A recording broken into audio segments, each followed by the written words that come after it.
My guest today is Samia Yaba Nkrumah. Samia, you look just beautiful. Thank you. What's the secret? Good thoughts, I think. Yes, Wow. good thoughts, loving thoughts. Wow. Right.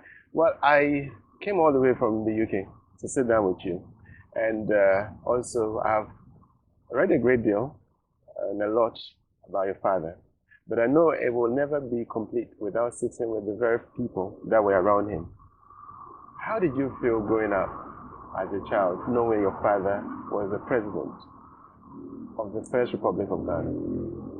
Yes, you know, the last time I saw him, I was about 5.5 years old. Wow. So we did not spend that much time with him. But when we lived together in the castle, then in Flagstaff House, he was present. When he wasn't traveling, when he was in the country, he was always there. He will come from his office to have lunch. So we remember him eating. That's when we met, you know. And he would also return from work at the end of the day, and he'll be reading, relaxing reading. And we are just playing around him. You know, he just let us play. He didn't reprimand us, keep quiet, I'm doing this. So he'd be reading, talking on the phone. But he was always doing something. But he would take us sometimes to the garden, occasionally to his office. I mean, he was an affectionate father, and he was present, present in a big way, even though he was not always physically present, but very affectionate, quite tender. I know he left a lot of legacy behind, and some have undermined that legacy. But how old were you when your father was overthrown? Okay, I was almost 5.5. Okay. And of course, he had traveled. Right. And on the 24th of February, 1966, I remember that day very well, as if it was yesterday. You know, with children, when something happens, something traumatic, it sticks in your mind. So it was at dawn. Can't recollect the hour, the small hours of the morning, and I woke up at the sound of gunshots, but continuous. And I woke up crying in fright.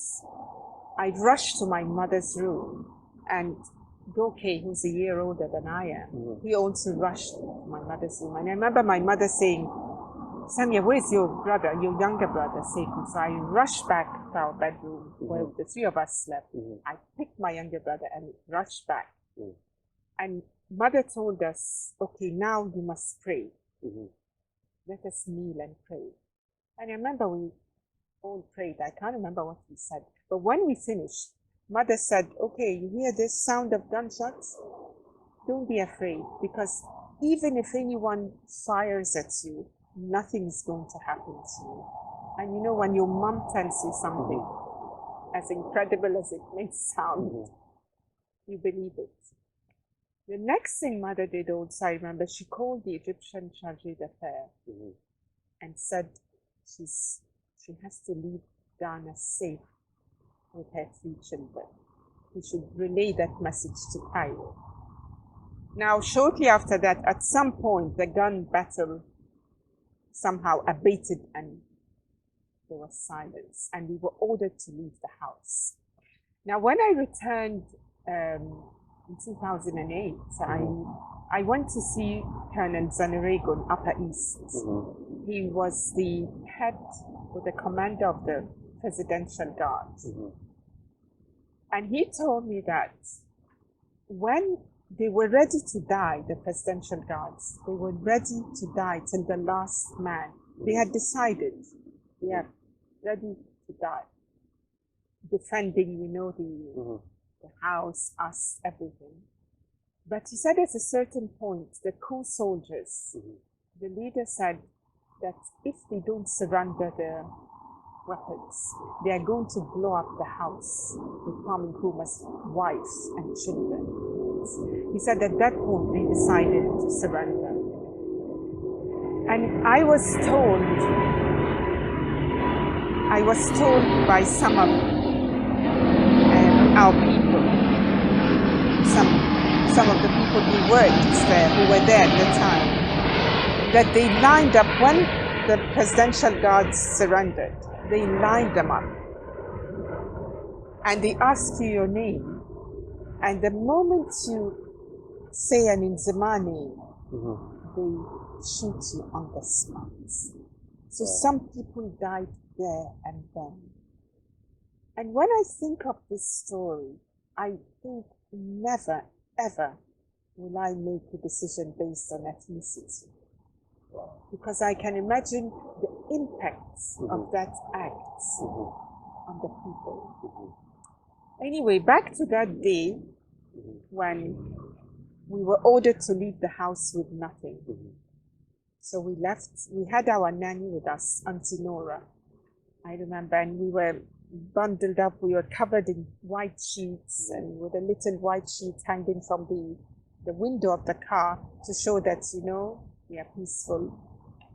And we were taken to different places, including Burma camp, asked to sit on the floor. And I remember our nanny saying to Madam, no, let me. She took off her scarf, putting it for Mom to sit on.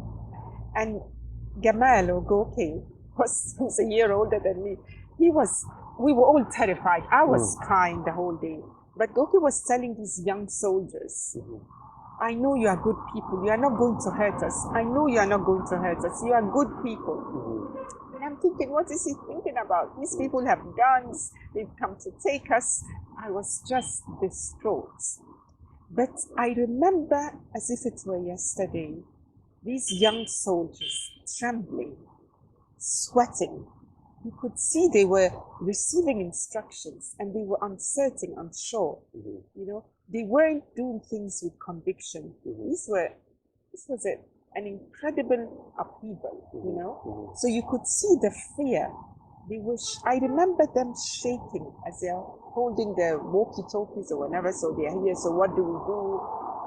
Anyway, after a day of adventure, moving from one place to another, with the soldiers telling us to get out from one car to another, at a certain point, I remember we were sitting in a jeep and there was a gun pointed at the nape of Mother. Yeah, she was very brave that day. I remember everything, what she wore. Red slacks, white top, everything. Her hair simply in a bun, wrapped in a bun. And we were just in our t-shirts and shorts. Anyway, we ended up at the police headquarters, CID, and the Egyptian charge d'affaires and that team came to take us from there to the airport, where we waited for an Egypt Air flight. It finally appeared. It arrived. We were taken in. I was crying as we were saying goodbye to Auntie Nora, our nanny. And anyway, I never stopped crying that day. But as soon as we got into the plane, we felt safe. And we were the only passengers in that. So we were running up and down the aisle. We reached Nigeria, Lagos. There'd been a coup d'etat about 6 months before the coup d'etat that overthrew Kwame Nkrumah's government here. And so when we stopped and some soldiers walked in just to check, we were terrified. We said, not again, not soldiers again. So we ran under the seats. But anyway, they left and we arrived in Egypt, in Cairo. It was night time, it was cold. We had to borrow these over our t-shirts and shorts. We had to borrow coats from the Egyptian the Egyptians who were here, living in Accra. We arrived, there were few African students there to receive us. And we were taken to a beautiful guest house, a palace actually, where we stayed for a year until we were given the house that was built for us. But that night we arrived, I remember at a certain point, our father called us. He had arrived in China before they told him that there was an overthrow of his government. And he spoke to each and every one of us to encourage us.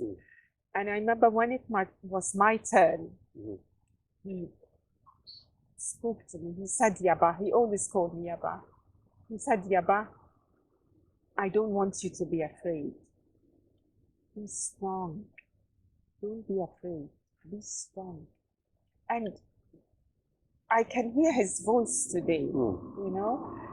That stayed with me. And at that time, I thought, oh, he must have heard that I was crying the whole day. So I said, yes, I'll be strong. I'm not afraid. Of course, I was terrified the whole day. But hearing his voice again and again, I like to think that what he was telling me is that we must not shy away from the task of, you know, of completing the unaccomplished mission that he began. I like to think that's what he was telling us, really. Yeah. That's the real meaning of his words. Was like, you know, a time will come. Don't shy away. This is your mission. This is the mission of your generation. And I'm happy that it took me decades to overcome the fear. It took me decades to want to truly come back home and make my contribution to Ghana's development and progress. So that's what happened on that day. But that fateful day, your father was on a mission to Hanoi. That's right. What do you think might have triggered that overthrow? I knew he probably had struggles, challenges from the then opposition, but what would he or your mother told you about? I remember mother saying she was not surprised. She realized as soon as she heard the gunshots, she realized this was. Now, don't forget that by that time we had suffered about 7 One of them I remember I remember him coming into the house, Flagstaff House, 1964. I was 4 years old, and he walks into the house covered in blood with his cheek. I remember he didn't even look at us, but quickly there was commotion. People taking him to lie on the bed, calling the doctors, this. By the time they took us away, Gamal and I, we had seen enough. Now, what we understood later, what transpired, is that he was coming to take his lunch at the usual lunch hour, walking in the gardens of Flagstaff House with his trusted bodyguard, Salifu Dagati, and one of the guards, dressed as a policeman, fires shots, for about 5 shots. Salifu Dagati takes one and dies on the spot. Maybe trying to protect our father, I don't know. And the assassin rushes to our father, to Kwame Nkrumah. They wrestle. Surprising, Kwame Nkrumah, who was about over 50, manages to pin him down. And of course, the guy wants to escape. Kwame Nkrumah is shouting for help, pinning him down, so he bites him hard. He took out only city. So that's what the blood gushes out. But so that's just one. And that 2 years before that, there was the Kulungugu bombing. Now, that was the assassination attempt that had the most adverse impact on his health. Mother says he was hospitalized because when the explosion happened,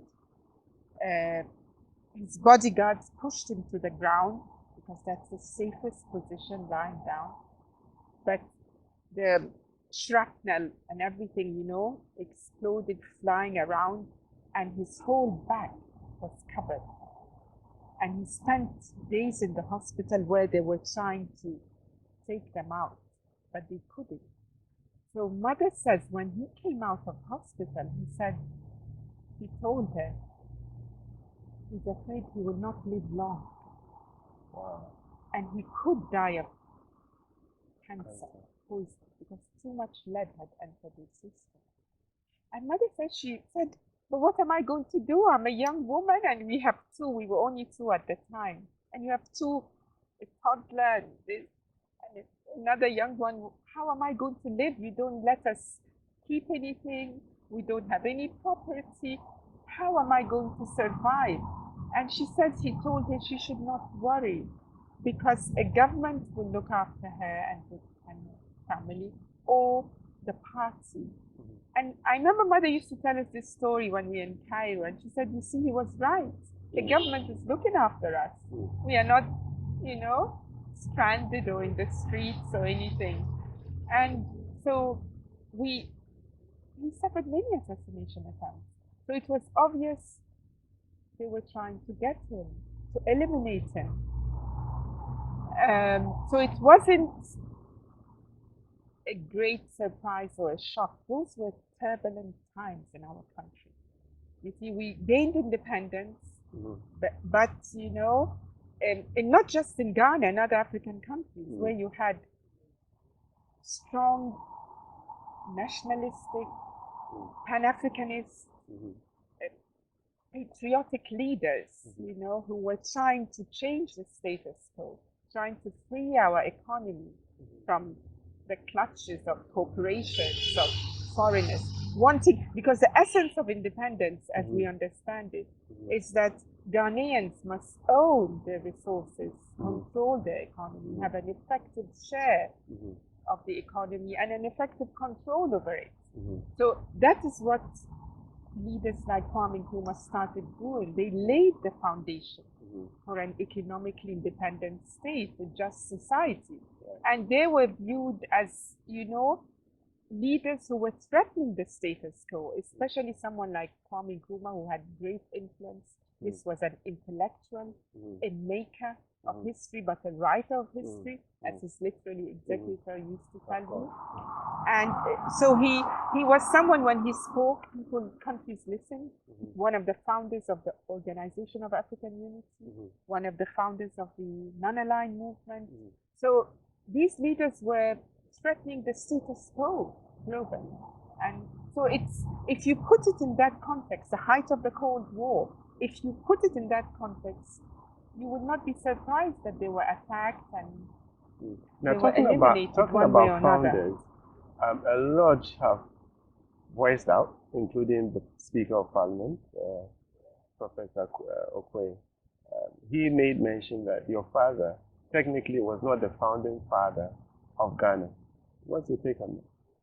Yeah, and I've responded before, you see, but before I specifically respond to this, I've thought hard, you know, whatever I do, whatever decision I take, I think, what would Osajifo want us to do right now?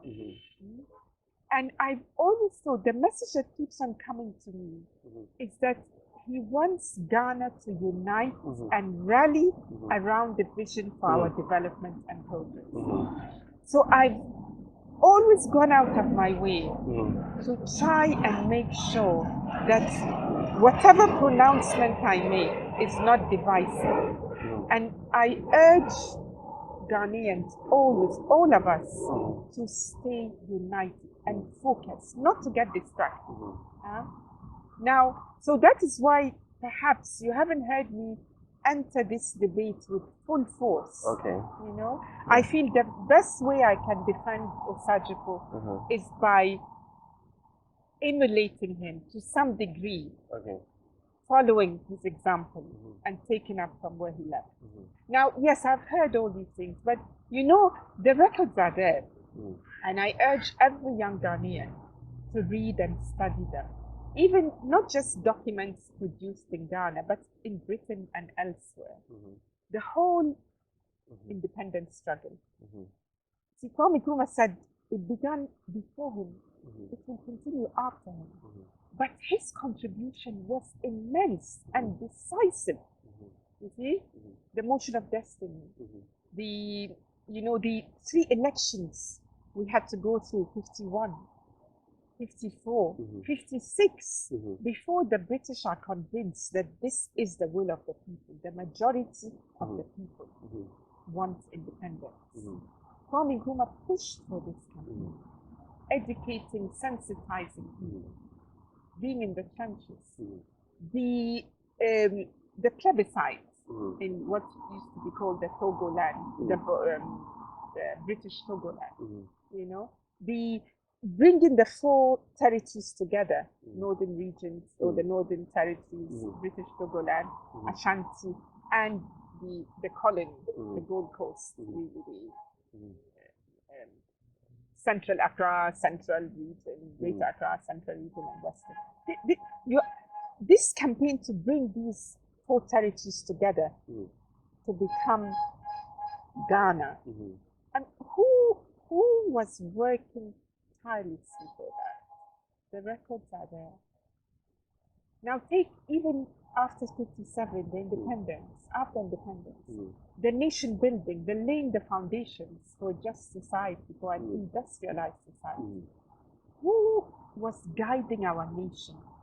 The identity of modern day Ghana is closely linked with Kwame Nkrumah's vision and message. The development plans, the 5-year development, the 2-year consolidation, then 5-year development plan, then the 7-year development plan that of course only saw 2 years of existence. So from 51 to 50 to 66, even from the moment he returned, joined the new GCC and broke away because he felt the mood of the country, there was an opportunity to gain independence quicker. Now, all this, which is the towering figure, you know? But no, but we don't want to claim, you know, we are not saying there were no other people. No, thousands of people were working. Okay. So we don't want to claim that, you know, it's only Osajifo or Kwame Nkrumah who was doing everything. No, we don't want to say that. But let us study the records and understand his contribution. Because what he started doing has been truncated and it has to be completed. My worry in these debates and arguments is that young people will lose track of what needs to be done today. So rather than learn from Kwame Nkrumah, pick up from where he left us. Because with his exit, we became once again a very dependent economy, dependent on foreigners, dependent on, you know, international financial institutions. So that independent economic charts or path that he opened for us, we closed that door. So my worry with these pronouncements is that it might dissuade us from looking at the blueprints Kwame Nkrumah left us, which I believe is our salvation till today. That is true, but considering the fact that the UGCC wanted independent at some point, knowing the divisiveness in the country, the division. Your father had so many enemies, and you know, people from different every oppositions. leader has Why didn't he consider rebuilding Ghana first, and rather focus on the whole of African continent? Did you think he made that incredible pronouncement? Right. That our independence will not have much meaning. Yeah. Without the total liberation of Africa. Yeah. Now, what he was saying is our countries are too small. Our economies are small. We were hewers of wood and growers of water. We were not producing much. We didn't have a single factory. Even cocoa, even we were producing gold, producers of gold, no gold refinery. So he was saying, unless we team up with other African countries, it will be very difficult for us to industrialize. And it will be very difficult for us, therefore, to meet the basic needs of the people. So for Ghanaians to be better off, we need to work together. If you put our economies together, working together of different African countries, Ghanaians and other Africans That is true, but my point we wasn't would it have too early? reached a much higher standard of living. You think so? Not I think so. It is for certain, because, my dear, the reason we were divided into small states is to weaken us economically and otherwise. So if you don't reverse the reason for your weakness, you will forever remain weak. Who divided the borders between you, Ivory Coast, Togo, Burkina? Did we, the Ghanaians and Africans, divide them? We were divided at the Berlin Conference in 1884. So how can we Africans, who had no say, we didn't want to be these small states, why should we maintain borders that were arbitrarily drawn by our colonizers, people who wanted to weaken us and exploit us? Is that logical? Shouldn't we rather rebel and rebuild and redraw our borders? That is what Kwame Nkrumah was saying. We were meant to be big nations, not small nations. Why didn't he? What is the annual GDP of our countries? Take Ghana, almost 50 billion. The GDP of China, the US, you are talking in trillions, trillions.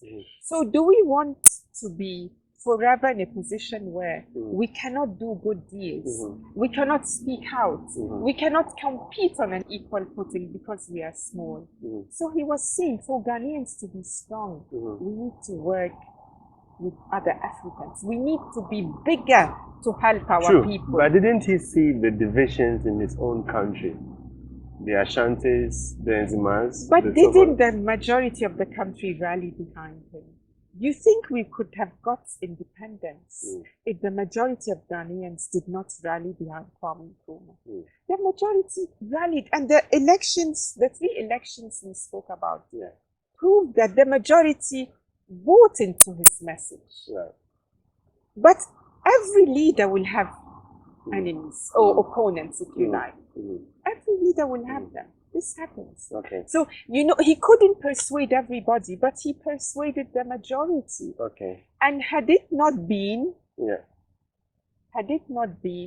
for strong foreign interference, which masterminded the overthrow, we would have seen the fruits of the factories, the dozens of factories, the enterprises, the 7-year development plan. We would have seen the fruits of that in greater production. We were producing almost everything we consume. We had the Black Star shipping line. Can you imagine the foreign currency we will be saving and we will be earning?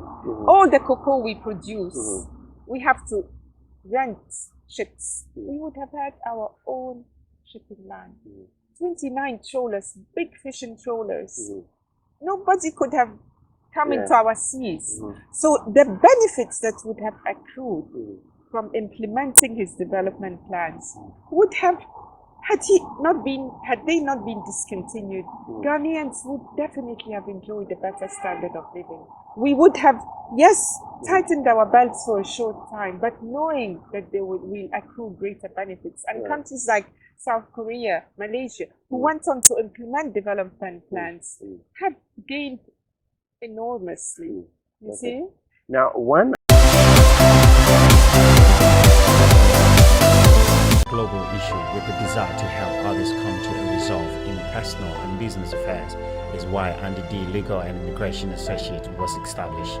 We specialize in overseas British passport applications, bails and temporary admission, deportation and detention cases. The profound pattern in achieving positive results with fragile cases in immigration, nationality, European Union and human rights law, adoption, marriage, divorce, litigation, and so on, up to date, has been broken, and that is why our client base continues to expand. We also do representations at the UK border agencies and overseas consulate, human rights law, and settlement and leave to remain applications.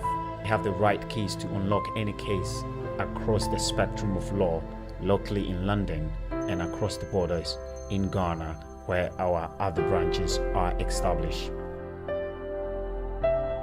We are located at 44 Broadway, Stratford, E15 1XH. Our telephone number is 0203 1300 751. When Professor Aki Lakwa Sawyer confirmed in a book, Kwame Nkrumah, Vision and Tragedy, that Nkrumah was never won a presidential election.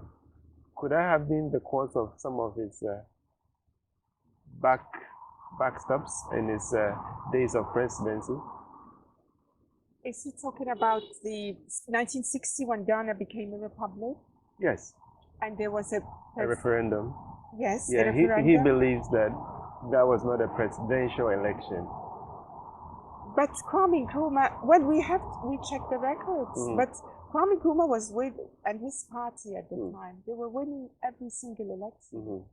And in parliament, they had a big majority. You know, sometimes now in this republic, governments, through their majority in parliament, make decisions that many don't think it's right, but they are still passed because of that majority in parliament. But so it's a system we accepted that gave our representatives the power to make certain decisions. But the elections that have happened show that there was great support for Kwame Nkrumah's vision for us, you know, and before that, 1960 was a remarkable year because it was when Ghana became a republic. Before that, the Queen was our head of state. So we were not, and there were some clauses in our constitution which were hampering our the full expression of the vision, our freedom vision, our full independence, you know. So with 1960, referendum, the people voted. Not that the people didn't vote. The people expressed their full trust in Kwame Nkrumah's path. They wanted him there. They expressed it in a referendum. We changed our constitution. They wanted a republican constitution. It was the first constitution that Ghanaians had a full say. It was drafted by an elected assembly. So by all accounts, it was a democratic process. You know, in fact, sometimes even more democratic than a two-party state that we practice because of the heavy monetization of politics we have today, because of the blaring of the not even the manifestos, the professed ideologies of the ruling parties. You see, so it was a fully democratic process. That is what the people want. As if it was an express opinion by the people through a referendum, it is what the people want at the time. With his vision of one political party sort of state, do you agree with him now that you are sitting? Do you believe that that pronouncement was probably wrong for our country? We've embraced this democratic dispensation. But at the time, you see, you have to look at what was happening at the time. Most African countries had this one-party state. Not just African countries, some other developing countries also in the world. Because there was so much to focus on. We couldn't be bickering amongst ourselves.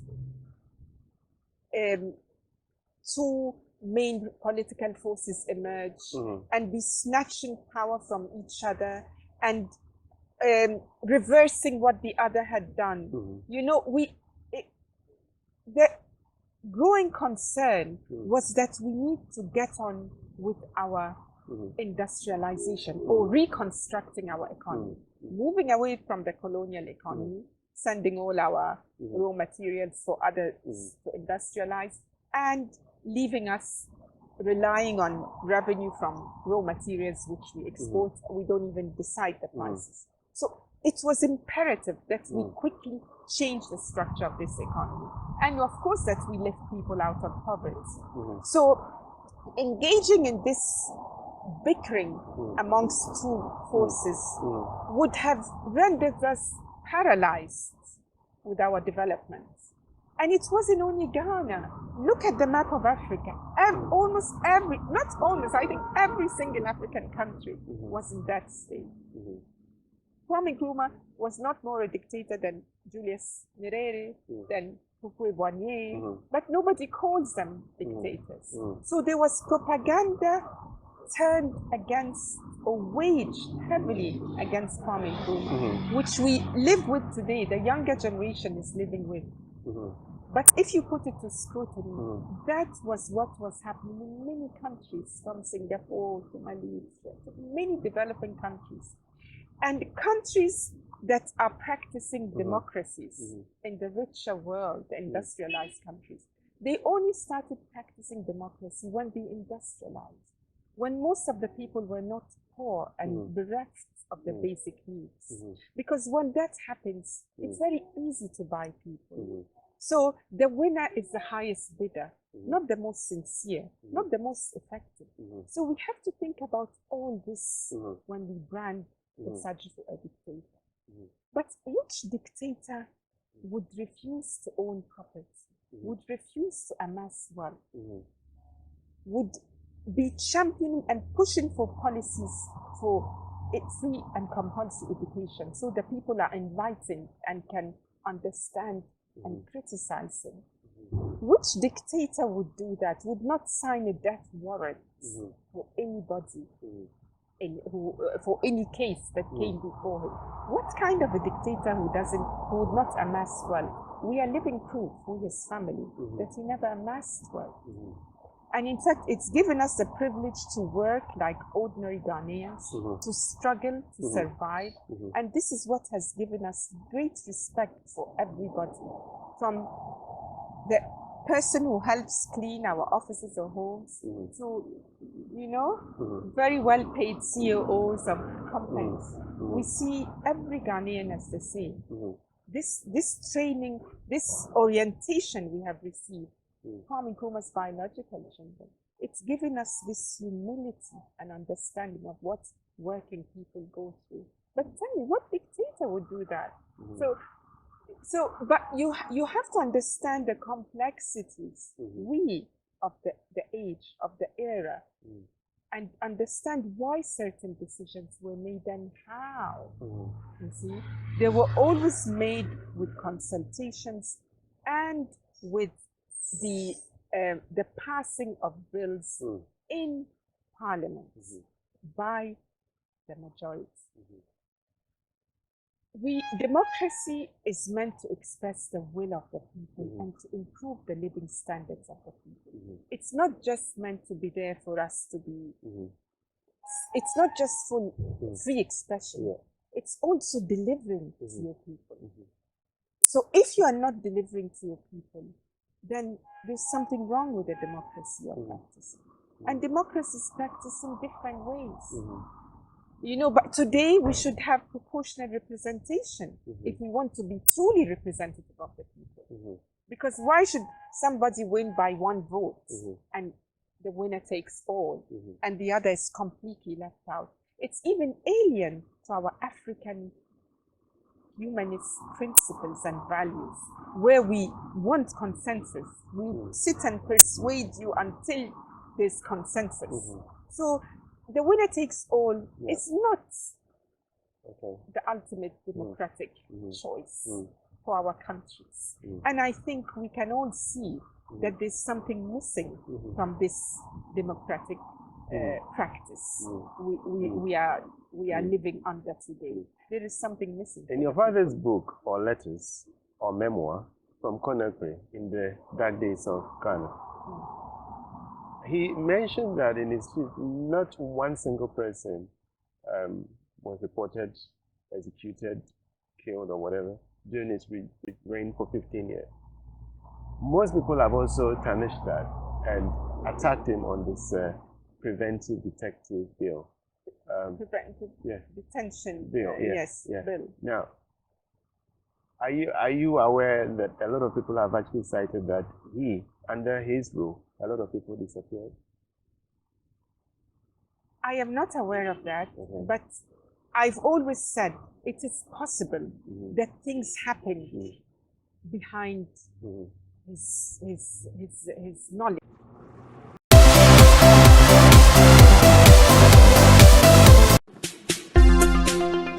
Do you want to step out, embraced in jewelry no attention can resist? Ahima Jewelry has fine pieces of rings, pendants, chains and bracelets inspired by 9 different uplifting Idinkra symbols, made in sterling silver and 18 CT plated yellow and rose gold. Ahima Jewelry is your first stop jewelry shop with worldwide delivery and extra attention on complimentary gift packaging. At Ahima, your jewelry are handmade with love.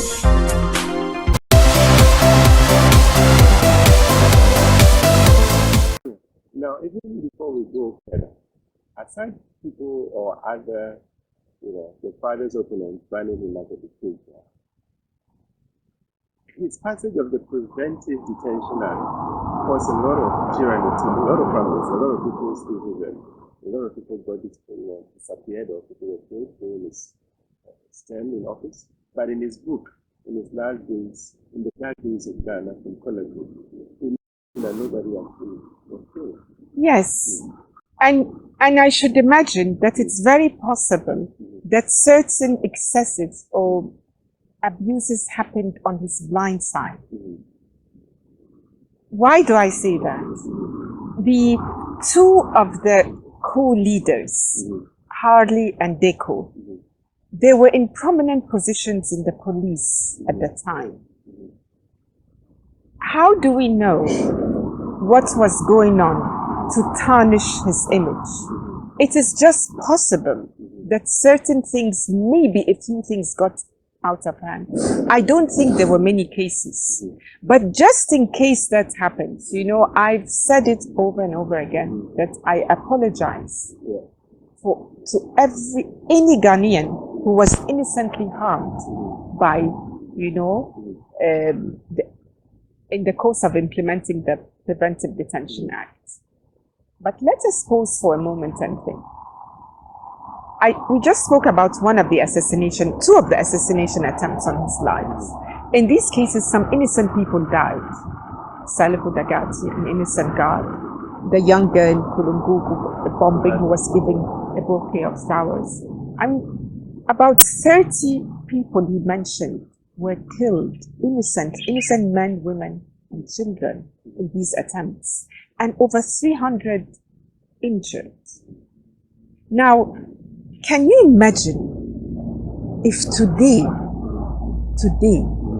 we had a leader who suffered 5 or 3 assassination attempts and the government of the day would do nothing? If there's this killing, there was violence. The people expressed opposition to Kwame Nkrumah in a violent way. It was sometimes instigated from outside, but it was expressed in a very violent way. The government had to act. Look at what happened in the US after 9/11, or in England, the Anti-Terrorism Act. And our economy, one of the first things that happened, we abandoned the 7-year development plan to industrialize. All the factories defunct, abandoned. So all the money we spent even building them, nothing, gone. So we lost twice in stopping them, and we lost the money put in setting them up. So there was, it was a huge setback, huge crisis. That's why he called the book Dark Days in Ghana. A setback that cost us decades and decades of development. He tried, he was working on coming back, but he had to evaluate the situation. There would have been bloodshed in Ghana. And in 1972, he passed on. And that is the year the Achampong coup d'etat happened. That's a year he passed on. He was sick. Maybe if he was still available, maybe he could have come after that. But we're talking about 6 years, from 66 to 72. So in the scale of things, it's not a very long time. He was working, hoping to come back. That's why he didn't come and live with us in Cairo, but instead he chose to be in Conakry, Guinea, closer to Ghana, closer to, so that he can even receive people from Ghana who would come to him with some intelligence. How did you feel after returning back, knowing that the very man who allowed you back into the country has been lined up and killed under the Rawlings? We actually, and we came back in late 75, so a champion was in power. Right. You see? Yeah. So I lived through the 79 coup. Yes, when the generals were executed. Yes, I lived through that. I was in Achimota school, and so yes, I remember those were turbulent times too, and after the Liman coup, the coup that toppled the Liman government, Mother couldn't stay in Ghana any longer. She had enough. She'd had enough from coups and the instability of it all. And things were so hard for us. We were living right here. This is the house that was given to her. And she simply couldn't stay, and that's when we left. You're a strong woman. Yes. You are a very strong woman. Yes, and I think Mother was even a stronger woman. The turbulence she saw. But I must confess, when we left, I thought I'm never going to return to Ghana. I couldn't imagine returning and having to face, all what had happened to us.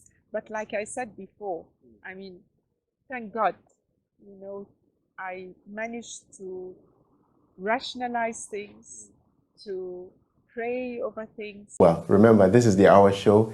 It is on the DTV. You can follow us on YouTube, Facebook, Instagram, and on Twitter. Goodbye.